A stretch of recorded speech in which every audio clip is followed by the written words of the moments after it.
बिस्मिल्लाहिर्रहमानिर्रहीम। अस्सलामु अलैकुम वरहमतुल्लाहि वबरकातुह।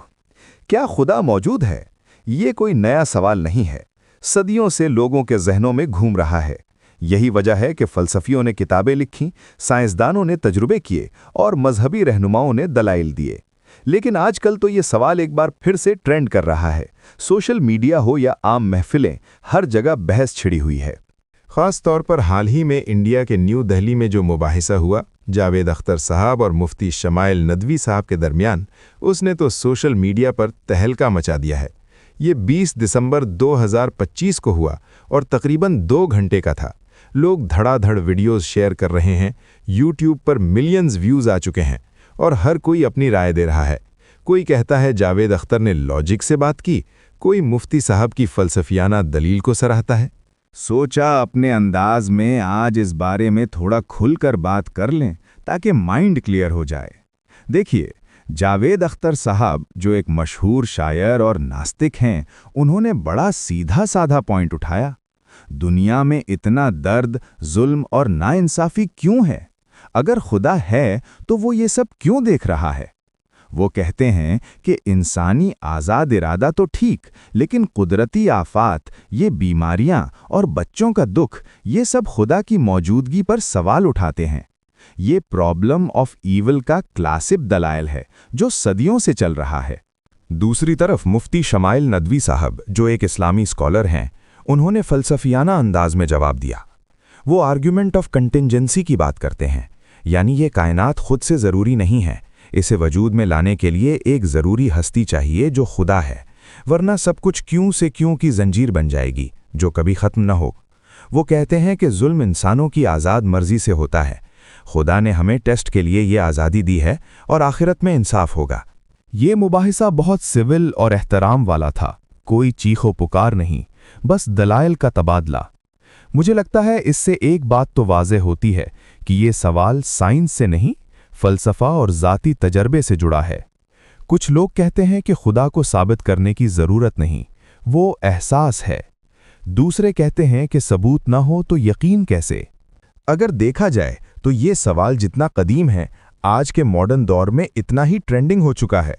कुछ लोग इसे फ़लसफ़े की ऐनक से देख रहे हैं, तो कुछ साइंस की बुनियाद पर इसे परखने की कोशिश कर रहे हैं।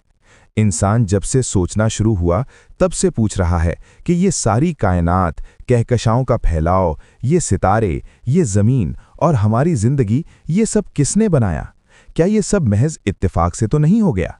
साइंसदान भी मानते हैं कि बिग बैंग हुआ, कायनात का आगाज़ हुआ, लेकिन आगाज़ से पहले क्या था? कुछ तो होना चाहिए जो सबका खालिक हो, जो वक्त और जगह से मावरा हो। कुरान में अल्लाह फरमाता है, क्या वो बग़ैर खालिक के पैदा हो गए या खुद अपने खालिक हैं? इसके अलावा कुरान में कई जगहों पर कायनात की इस तरतीब और तवाज़ुन की तरफ इशारा किया गया है जो इत्तफाकी नहीं लगता, जैसे सूरतुल मुल्क में, जिसने 7 आसमान तह दर तह बनाए तो रहमान की तख्लीक में कोई खलल न देखेगा।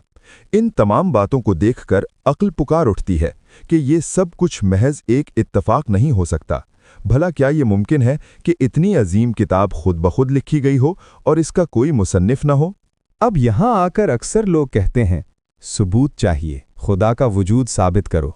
ठीक है, चलो सबूत की बात करते हैं। ज़रा मेरी बात पर गौर करें। ये वीडियो जो आप अभी देख रहे हैं ना, ये किसी इंसान ने नहीं बनाई, बल्कि खुद ब खुद बन गई। हुआ यूं कि एक ज़ोरदार हवा चली तो माइक ऑटोमेटिकली लैपटॉप से कनेक्ट हो गया। खुद इसी ने आवाज़ सुधार भी ली और स्क्रिप्ट भी खुद ब खुद तैयार हो गई, और फिर ये वीडियो खुद ब खुद अपलोड भी हो गई यूट्यूब पर। और सब कुछ ऐसे जुड़ गया कि मतलब भी बन रहा है, तरतीब भी है और पैगाम भी बिल्कुल वाज़ेह समझ आ रहा है। क्या आप यकीन कर लेंगे इस बात पर? अरे बिल्कुल नहीं करोगे। आप तो फौरन कहोगे कि भाई पागल हो गए हो क्या? ये सब खुद ब खुद भला कैसे हो सकता है? ये तो बिल्कुल नामुमकिन है। इस वीडियो के पीछे ज़रूर कोई ज़हीन, सोचने वाला और मंसूबा बंद इंसान है जिसने इसे तख्लीक किया। ठीक है ना? आप खुद कह रहे हो। अब ज़रा इसे बड़े पैमाने पर देखें। ये पूरी कायनात भी तो ऐसी ही है।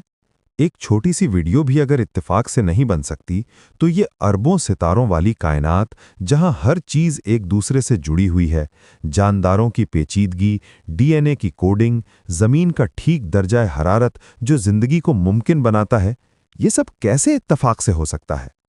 فلسفے میں اسے ٹیلیولوجیکل آرگیومنٹ کہتے ہیں۔ کائنات میں جو ترتیب اور مقصد نظر آتا ہے وہ ایک ذہین ڈیزائنر کی طرف اشارہ کرتا ہے۔ تھامس ایکویناس جیسے فلسفیوں نے بھی یہی کہا کہ قدرتی چیزیں جو بغیر عقل کے ہیں وہ بھی ایک مقصد کی طرف چلتی ہیں، جیسے تیر جو نشانے کی طرف جاتا ہے۔ اس کے پیچھے کوئی عقل مند ہستی ہونی چاہیے۔ اب واپس اس مباحثے پر جو جاوید اختر اور مفتی شمائل ندوی کے درمیان ہوا، وہ بھی اسی بات کو چھیڑتا ہے۔ مفتی صاحب نے ایسے ہی عقلی دلائل دیے، جبکہ جاوید صاحب درد اور ناانصافی پر سوال اٹھاتے ہیں۔ لیکن حالیہ دنوں میں یہ بحث سوشل میڈیا پر مزید پھیل گئی ہے۔ کچھ نے تو مبارکباد بھی دی ہے کہ یہ مارکہ حق و باطل کا فیصلہ تھا، لیکن اصل بات یہ ہے کہ یہ دلائل ہمیں سوچنے پر مجبور کرتے ہیں۔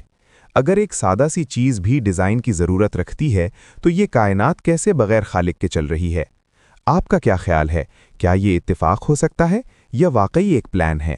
دوبارہ سوچیں کہ یہ ایک چھوٹی سی ویڈیو ہے اور چند منٹ کی ہے، اس کے پیچھے بھی کوئی بنانے والا چاہیے۔ تو یہ وسیع و عریض کائنات جہاں ہر گیلیکسی اپنی رفتار سے بے خطا گھوم رہی ہے، ہر سیل اپنے ڈی این اے کے مطابق کام کر رہا ہے، سورج ہزاروں سالوں سے وقت پر طلوع اور غروب ہوتا ہے، اور ہماری آنکھ، دماغ، دل جیسی نایاب مشینری زندگی کو مربوط انداز میں چلا رہے ہیں، کیا یہ سب خود بخود وجود میں آ گیا؟ ہرگز نہیں۔ بھائی، جب صرف ایک ویڈیو کی منظم تشکیل بھی ہمارے لیے ایک ذہین مصنف کا تقاضا کرتی ہے، تو پھر اس کائنات کی ناقابل تصور ترتیب، آماہنگی اور مقصد کی طرف اشارہ کرنے والی ہر چیز ہمیں اس حقیقت کی طرف لے جاتی ہے کہ اس کے پیچھے ایک بہت ہی عظیم، نہایت دانا اور قدرت والا خالق ہے، کہ جس نے ہر چیز کو حکمت سے بنایا اور ہر ذرے میں اپنی نشانیاں چھوڑ دی ہیں۔